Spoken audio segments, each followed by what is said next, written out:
Friends, welcome back in my YouTube channel literature point. जैसा कि आप सब देख रहे हैं कि इस चैनल पर आपको डेली टीएसटी पीएचटी इंग्लिश की क्लास अपलोड हो रही है और इसी क्रम को आगे तक बढ़ाकर हम आपको जो एनसीईआरटी सिलेबस टीएसटी पीएचटी का वो पूरा कंप्लीट कराएंगे। तो ये हमारी इंट्रोडक्शन क्लास 3 है।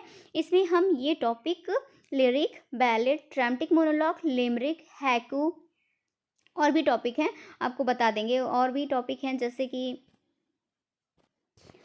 व्हाट इज़ एक्रोस्टिक पोएम और विलेनियल, ये क्या है। अब पोट्री के इतने फॉर्म बचे हुए हैं, बाकी तो हमने सारे डिस्कस कर लिया है। इतने फॉर्म बचे हुए तो इसमें ये टॉपिक कवर कराया जाएगा। ओके फ्रेंड्स, तो लेट्स बिगिन। तो फ्रेंड्स, ये वीडियो आपके इस सिलेबस के अकॉर्डिंग बहुत ज़्यादा इंपॉर्टेंट होने वाली है, तो वीडियो को एंड तक देखिएगा। चलिए शुरू करते हैं। तो फ्रेंड्स, एक बार क्लास शुरू करने के से पहले हम जो प्रीवियस की क्लासेस हैं फर्स्ट एंड सेकंड, उसको रिकॉल कर लेते हैं कि हमने अभी तक क्या क्या पढ़ा है। आपको पता होना चाहिए। तो हमने पढ़ा था व्हाट इज़ मीटर, मीटर का पैटर्न क्या होता है, what is poetic metre, and then हमने टाइप्स ऑफ मीटर जाना था कि कितने टाइप्स के होते हैं, iamb, trochee, spondee, anapest, ductile.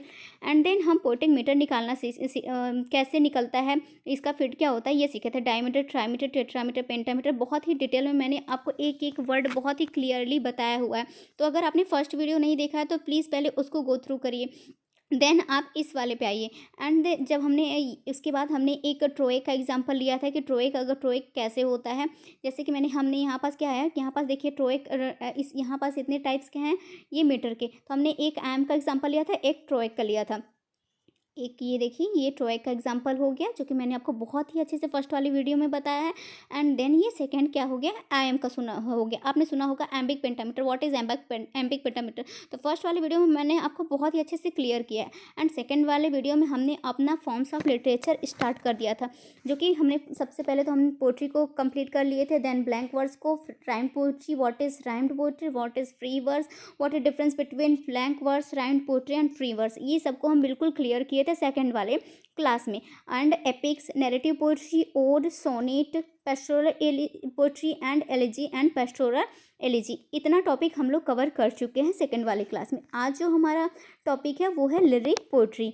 Okay, अगर आपने अभी तक वो वाला वीडियो नहीं देखा है तो प्लीज़ पहले फर्स्ट वाला वीडियो देख लीजिए, देन सेकंड वाला, वो सेकंड क्लास का वीडियो देख लीजिए, देन ये थर्ड क्लास है। क्योंकि हम एक सीक्वेंस में आपकी क्लास को स्टार्ट कर रहे हैं और एक सीक्वेंस में आपको सब कुछ डिटेल में बताते हुए चलेंगे।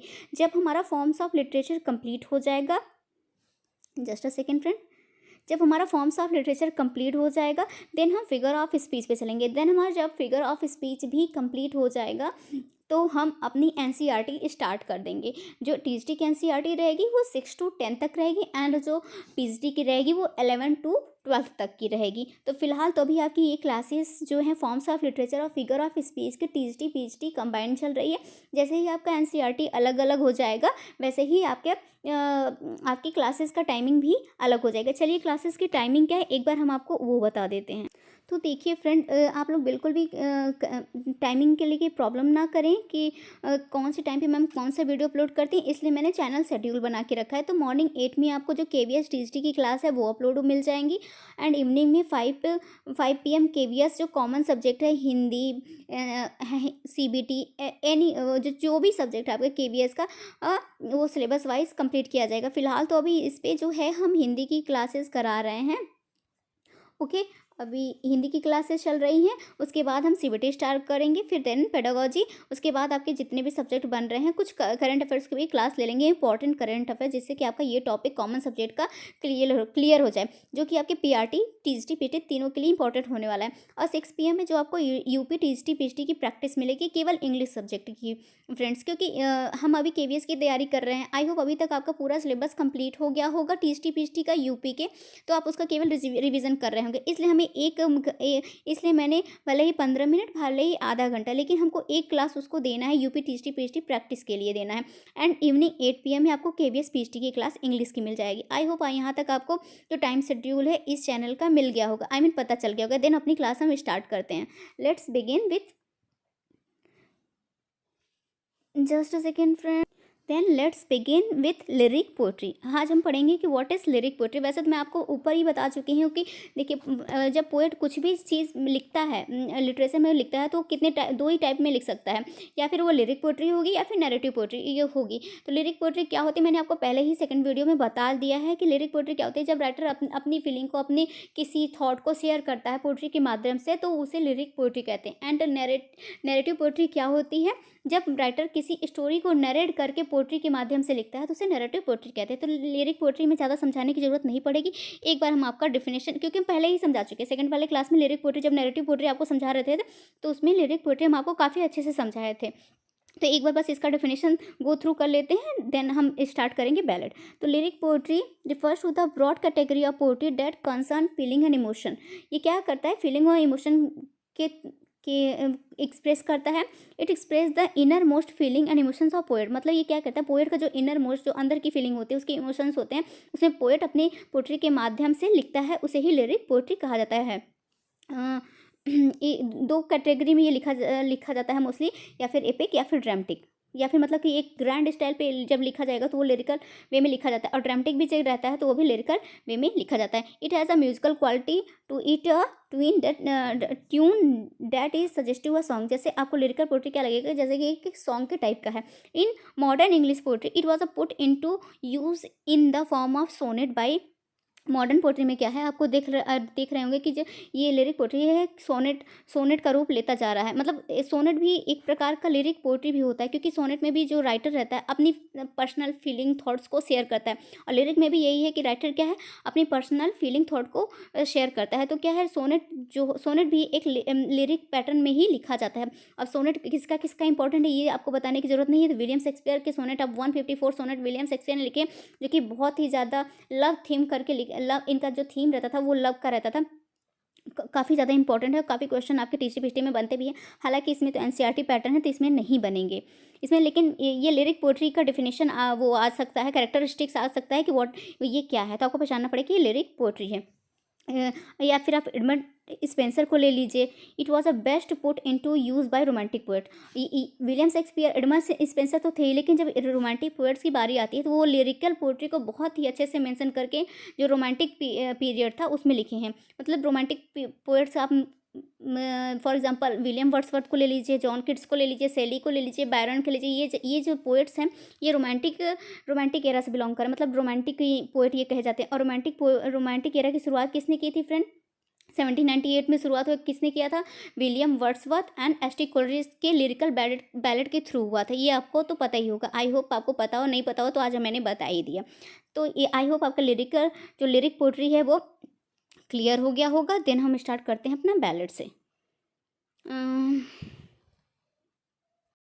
एंड फ्रेंड, अगर मेरी मतलब कि ज़्यादा तेज़ से, अगर मेरी बोली लैंग्वेज ज़्यादा तेज़ है तो आपके पास ऑप्शन रहता है, आप वीडियो को थोड़ा सा धीमी कर सकते हैं। आपके पास ऑप्शन रहता है कि आप वीडियो को तेज़ या स्लो, मतलब फास्ट या स्लो कर सकते हैं। तो आप अपने अकॉर्डिंग वीडियो को मेंशन कर लीजिए, और अगर मेरी लैंग्वेज आपको तेज़ लग रही हो तो। एंड एक रिक्वेस्ट और है कि अगर आप मेरे चैनल पर पहली बार विजिट किए हैं तो प्लीज़ चैनल को, अगर आपको मेरी वीडियो अच्छी लग रही है, अगर मेरे पढ़ाने का तरीका अच्छा लग रहा है तो प्लीज़ वीडियो को लाइक करिएगा और चैनल को सब्सक्राइब करिएगा। और बहुत अच्छी बात होगी अगर आप अपने दोस्तों के साथ शेयर भी करें, क्योंकि आप देख रहे हैं अभी मेरा स्टार्टिंग है, तो मैं पूरी कोशिश कर रही हूँ कि आपका पूरा एनसीईआरटी कंप्लीट करा सकूँ, वो भी अच्छे से बिल्कुल डिटेल में कंप्लीट करवा सकूँ। तो मेरी कोशिश यही रहेगी, लेकिन आप लोगों का थोड़ा सा साथ चाहिए कि आप मेरे चैनल को थोड़ा सा ग्रोथ करा दीजिए। चलिए फिर अब शुरू करते हैं बैलेड। अब इससे ज़्यादा क्या क्या आप लोग खुद समझदार हैं। देन फ्रेंड स्टार्ट करते हैं बैलेड। तो सबसे पहले तो आप समझ लीजिए कि बैलेड एक प्रकार का फोक सॉन्ग होता है, जैसे कि जो एक पर्टिकुलर जियोग्राफिकल रीजन के होते हैं, मतलब जियोग्राफिकल रीजन में वो पहले क्या कहते थे, बैलेड केवल गाए जाते थे, लिटरेचर में नहीं लिखे जाते थे। जो भी कहीं का पर्टिकुलर जियोग्राफिकल रीजन रहता था, वहाँ का मतलब जो भौगोलिक स्थिति रहती थी उसके अकॉर्डिंग, मान लीजिए आप राजस्थान का फोक सॉन्ग अलग है, उत्तर प्रदेश का अलग है, पंजाब का अलग है, हरियाणा का अलग है, सब जगह का फोक सॉन्ग क्या रहता है, अलग रहता है, उसके अकॉर्डिंग रहता है। तो पहले ये केवल गाया जाता था, जिसका थीम लव भी हो सकता था, हीरोइक भी हो सकता था, कुछ भी हो सकता था, मतलब कुछ एडवेंचर टाइप का काफ़ी अच्छा जिसका थीम रहता था कि लव या फिर हीरोइक, जो कि 4 लाइन में लिखा जाता था। इसकी 4 लाइन क्या रहती थी, ABCB। जस्ट अ सेकेंड, ये देखिए ABCB, जो कि वो जो सेकंड वाली लाइन थी वो फोर्थ को रिपीट करती थी, मतलब ए के बाद देख रहे हैं आप बी आ रही है, देन बी के बाद सी एंड सी के बाद अगेन बी आता है, और इसका जो मीटर होता है वो 3 stress syllable followed by 4 stress. इसका मतलब ये, अब आप बताइए कि 3 stress syllable followed by 4 stress हो तो वो क्या होता है, आयम होता है, ट्रोएक होता है, क्या होता है, डॉक्टाइल होता है, क्या होता है, तो ये इसमें से कुछ भी नहीं होता है, ये होता है एसेंट्स, जो कि मैंने फर्स्ट वाले क्लास में आपको क्लियर किया था। अगर 3 stress syllable followed by 4 stress syllable हो तो उसको हम कहते हैं एसेंट्स कहते हैं। उसे क्या कहते हैं फ्रेंड्स, एसेंट्स। एक बार मैं लिख के आपकी स्पेलिंग क्लियर कर देती हूँ, एसेंट्स। ओके, आई होप आपका क्लियर हो गया होगा। जैसे कि एसटी कॉलेजेस की आप देख लीजिए कि राइम ऑफ एंसेंट मैरिनर आपके सिलेबस में भी है, ये राइम ऑफ एंसेंट मैरिनर। उसमें जो एंसेंट मैरिनर रहता है वो एक स्टोरी क्रिएट करता है कि कैसे उसे एक पंछी को मार दिया है, उसके फिर पंछी को मारने के बाद उसके साथ क्या क्या बुरा बुरा कैसे कैसे हो रहा है। ये स्टोरी बहुत अच्छी स्टोरी है, मुझे तो पर्सनली काफ़ी अच्छी लगी। ये भी एक बैलेट फॉर्म में लिखा गया है, जो एस टी कोलरिड्स की है the rhyme of ancient mariner, वो भी एक बैलेट फॉर्म में लिखा गया है। चलिए अब इसका हम थोड़ा सा डेफिनेशन देख लेते हैं। अब ballot is a form of, अभी तक तो मैं अपनी अपनी लैंग्वेज में आपको समझा रही थी, आई होप आपको समझ में आ गया होगा।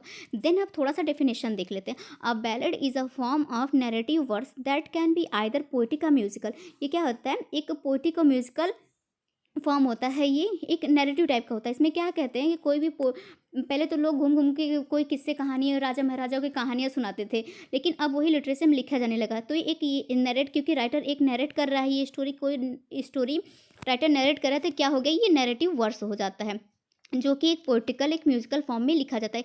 It typically follows a pattern of rhymed quatrain. ये क्या कहता है, ये क्वार्टरन फॉलो करता है। अब आप सोच रहे होंगे क्वार्टरन क्या होता है, तो अभी मैंने बताया कि जो 4 लाइन का स्टैंजा होता है उसे क्वार्टरन कहते हैं। फर्स्ट लाइन में मैंने बताया कि टेशा किसे कहते हैं, टेशा कहते हैं 3 लाइन को, कपलेट किसे कहते हैं 2 लाइन को कहते हैं, सेस्टेस किसे कहते हैं 6 लाइन को कहते हैं। फर्स्ट वाले क्लास में मैंने आपका पूरा क्लियर किया था, इसलिए अगर देखिए यहाँ पास लिखा है राइम्ड क्वार्टरन, ऐसे ही लिखा हुआ है, आपको समझना पड़ेगा कि क्वार्टरन किसे कहते हैं। तो जो 4 लाइन का स्टैंजा रहता है उसे कहते हैं क्वार्टरन।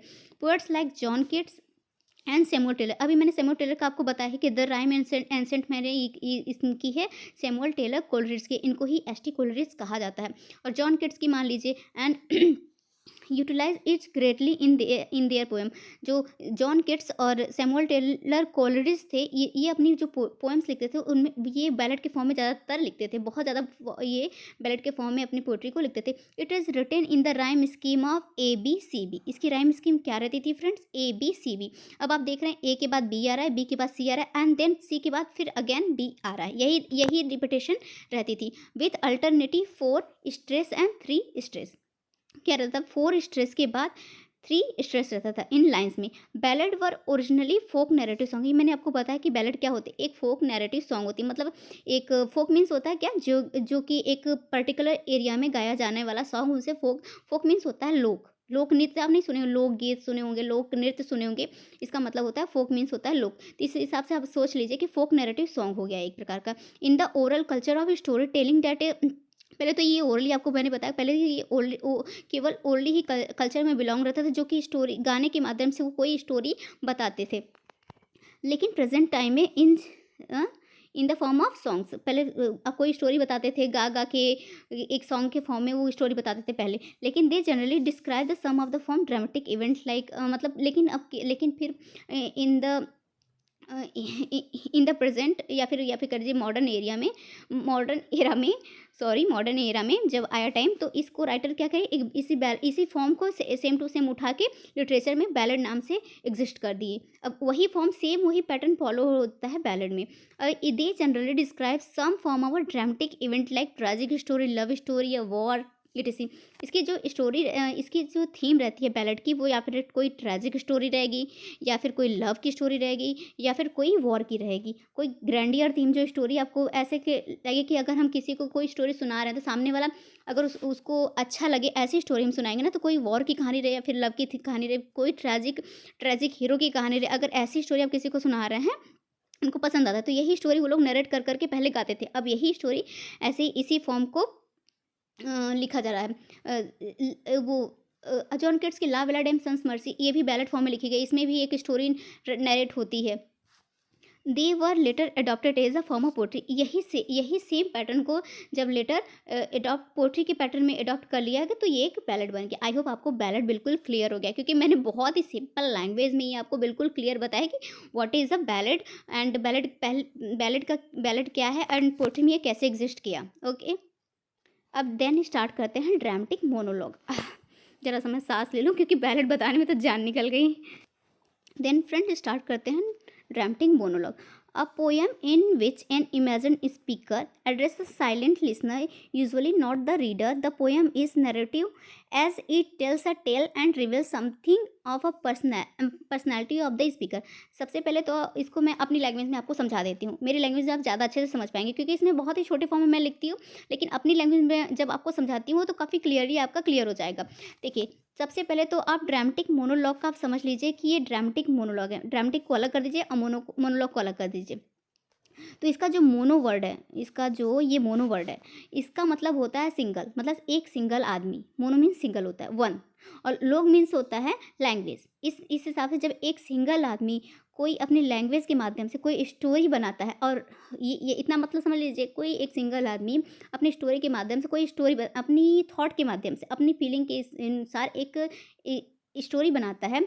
और एक ड्रामेटिक क्या होता है, एक जहाँ पास एक एक्शन क्रिएट हुआ हो, जहाँ एक कोई ड्रामा का इवेंट चल रहा हो, ऐसे को क्या है ड्रामेटिक कहते हैं। एक ड्रामेटिक वे में एक स्टोरी अपनी बता रहा हो, उसको ड्रामेटिक मोनोलॉग कहते हैं। अब सुन लीजिए मेरी बात को। इसकी शुरुआत 19th सेंचुरी में इंग्लिश लिटरेचर में होती है। फिर it begins in 19th century England. इसके जो फादर माने जाते हैं वो है रॉबर्ट ब्राउनिंग। ड्रामेटिक मोनोलॉग के फादर कौन है? ड्रामेटिक मोनोलॉग के फादर कौन है? Robert Browning. देन हम सिंपल लैंग्वेज में कह सकते हैं कि ड्रामेटिक मोनोलॉग वो होता है जिसमें एक सिंगल आदमी अपनी स्टोरी को एक ड्रामेटिक वे में बताता है। अब मीन्स जहाँ कोई ड्रामा एक्शन ओरिएंटेड कहानी सुना रहा हो, ऐसे स्टोरी को ड्रामेटिक मोनोलॉग कह सकते हैं। मतलब जहाँ पास कोई ड्रामा एक्शन ओरिएंटेड कहानी हो रही हो, या फिर राइटर मतलब हम लोगों को बता रहा हो, ऐसे को ही ड्रामेटिक मोनोलॉग कह देते हैं। क्योंकि ड्रामा के सेंटर पर एक्शन होता है, ड्रामा में एक्शन के थ्रू अपनी कंक्लूजन तक पहुँचना होता है। इसी प्रकार से ड्रामेटिक मोनोलॉग में भी राइटर यही करता है। पूरे ड्रामा का इवेंट चल रहा होता है, ड्रामेटिक मोनोलॉग में भी पूरे एक ड्रामा का इवेंट चल रहा होता है। राइटर ऐसे आपको सुनाता है कि जैसे कि वो पूरे एक ड्रामा का इवेंट क्रिएट कर चुका है, और जो हमारा राइटर है वो खुद उस इवेंट का पार्ट होता है। लेकिन रीडर तक जो कुछ भी ड्रामा का नैरेटिव पहुंच रहा है वो राइटर के मुंह से पहुंच रहा है। So he is also a narrator and also a subject of that event. इसका मतलब है कि इवेंट का जो कुछ भी हमें पता चल रहा है वो राइटर खुद नरेट करके हमें बता रहा है एक ड्रामेटिक वे में। राइटर हमें जो भी उस इवेंट का हमें बताना, जितना वो बताना चाह रहा होगा उतना ही हमें बताएगा, उससे ज़्यादा वो नहीं बताएगा, क्योंकि वो खुद अपनी स्टोरी खुद बता रहा है। तो अपने बारे में लोग अच्छा चीज़ ही बताते हैं ना, तो फ्रेंड्स बुरी चीज़ें तो नहीं बताते हैं। तो वो उसी चीज़ को नरेट कर रहा है एक ड्रामेटिक वे में। तो उसको हम ड्रामेटिक मोनोलॉग कहते हैं। एक वेरी फेमस पोएम टेनिसन की है माई लास्ट डचेस। इसके अंदर क्या होता है कि जो ड्यूक रहता है अपने वाइफ का मर्डर कर देता है, और वो अपनी क्यों मर्डर करता है कि मतलब कि जेलसी के लिए मर्डर कर देता है वो। तो इसमें वो अपनी बातों से रीड करते समय लगे, उसकी बातों से जब हम उसकी स्टोरी पढ़ेंगे माई लास्ट टचेस, तो उसकी बातों से लगेगा कि उसने अपनी बीवी को मारा है। बट ऑल थ्रू पोएम में वो कहीं भी एक्सेप्ट नहीं करता है कि हाँ उसने अपनी बीवी को मारा है। ये रीडर जब इस पढ़ते हैं उसको ड्रामेटिक मोनोलॉग को, तो उनको ये अपने अकॉर्डिंग समझना पड़ेगा कि इस पोएम की मीनिंग क्या है। हर रीडर अलग अलग मीनिंग निकालते हैं। तो इसको पढ़ के जब पूरी स्टोरी ड्रामेटिक इसको पढ़ माई लास्ट डचेस को पढ़ के निकला कि क्या है कि जो राइटर है या फिर जो स्पीकर है उसने खुद ही अपनी वाइफ को मारा था। इसका मतलब है ये कि ड्रामेटिक मोनोलॉग में उतना ही स्पीकर हमें बताएगा जितना कि वो बताना चाहता है। So the dramatic monologue is a kind of a poem in which a single speaker reveals something about the situation and something about himself, not directly to the reader but assume a listener. इसमें एक assume listener भी होता है। जैसे कि अब जब writer कुछ लिख रहा है या फिर जो भी उसमें का जो एक सिंगल पर्सन है, जो मोनो पर्सन है, वो क्या करता है, अपनी स्टोरी नरेट करता है और वो अज्यूम करता है कि उसके सामने एक लिसनर भी बैठा है, लेकिन वो लिसनर कुछ भी ऑल थ्रू पोएम में कहीं भी कुछ बोलता नहीं है, वो केवल एक साइलेंट लिसनर का फिगर रहता है। उसको ही जो स्पीकर रहता है अपनी पूरी स्टोरी सुनाता है।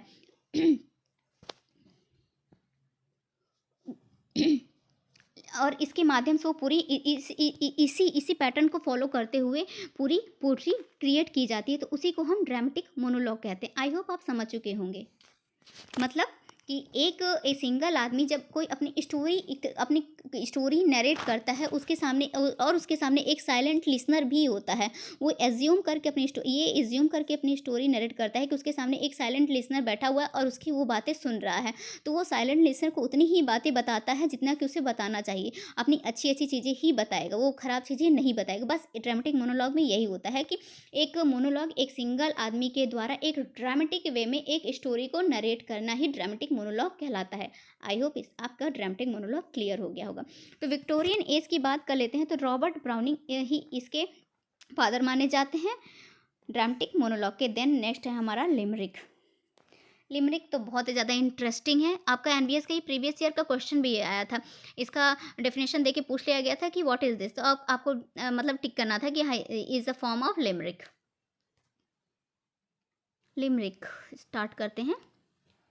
सबसे पहले तो आप समझ लीजिए कि limerick is a very short humorous poem. ये बहुत ही छोटा शॉर्ट ह्यूमरियस पोएम होता है, बहुत ही मजाकिया टाइप का पोएम होता है। आप समझ लीजिए लिमरिक क्या है। लिमरिक को आप लेमन से जोड़ सकते हैं। लिमरिक मीन्स होता है कटाक्ष करना, और लेमन मीन्स भी होता है खट्टा। तो खट्टा इंसान जब किसी के बारे में खट्टा बोलेगा तो मतलब ये है कि वो सामने वाले के ऊपर कटाक्ष कर रहा है। तो लिमरिक को लेमन से आप एसोसिएट करेंगे तो कभी नहीं भूलेंगे कि व्हाट इज़ लिमरिक। तो लिमरिक का डेफिनेशन आपको हमेशा याद रहेगा कि लिमरिक के थ्रू ही राइटर क्या कहता है, अपनी कुछ ही लाइनों में, मात्र 5 लाइनों में किसी के ऊपर वो कटाक्ष कर रहा है। ओके, इसकी राइम स्कीम एक ही रहती है, ए ए बी बी ए। मैं लिख देती हूँ, जस्ट अ सेकेंड फ्रेंड, कुछ हो गया था, 1 मिनट। इसकी राइम स्कीम जो रहती है ए ए बी बी ए।